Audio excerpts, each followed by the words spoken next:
La fécondité, c'est assurer donc sa postérité. Donc, du coup, quand on est stérile, cela voudrait dire que quelque part, on est mort socialement. Quand il s'agit de parler de la responsabilité, dans un couple, la responsabilité, donc quand un couple n'arrive pas à avoir un enfant, la première personne qui est visée, c'est d'abord la femme. C'est la responsabilité de la femme qu'on met en avant d'abord. Alors, la polygamie, c'est une occasion de déresponsabiliser soit l'homme, soit la femme, soit tous les deux à la fois. Parce que l'arrivée d'une coépouse donc, dans la maison, on pense que ça peut réactiver les cellules maternantes qui sont ensommeillées. Il y a le confiage, qui est une pratique très très répandue, qui permet le rétablissement de l'ordre social, initialement perturbé par le manque d'enfants. Donc ici, il y a une circulation d'enfants qui est donc dans le réseau, donc, au sein de la parentèle et dans le réseau d'interconnaissance. Ce confiage-là, c'est une forme de réparation puisqu'il rétablit donc l'équilibre rompu.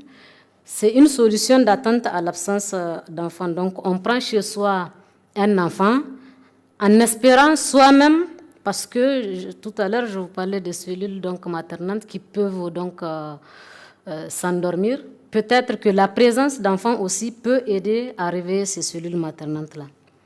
L'infidélité aide aussi à tester les aptitudes procréatrices, mais on ne parlera pas d'adultère pour les hommes parce que socialement ce n'est pas reconnu en tant que tel. On va parler surtout de l'infidélité des femmes. Donc, une femme peut aller voir ailleurs entre griffes en étant dans son foyer pour voir si réellement, parce qu'on ne reconnaît pas de stérilité masculine, donc elle peut aller voir ailleurs pour tester ses aptitudes. Donc, soit elles sont confirmées ou elles ne sont pas confirmées.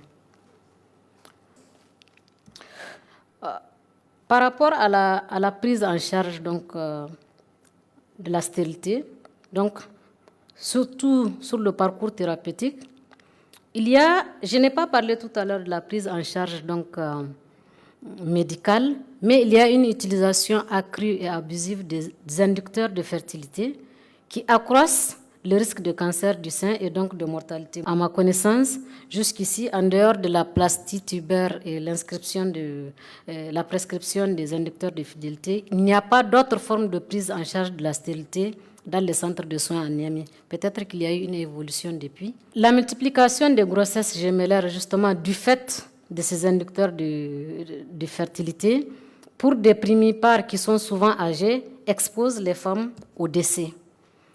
La prématurité de grossesses multiples est également un facteur de risque de mortalité.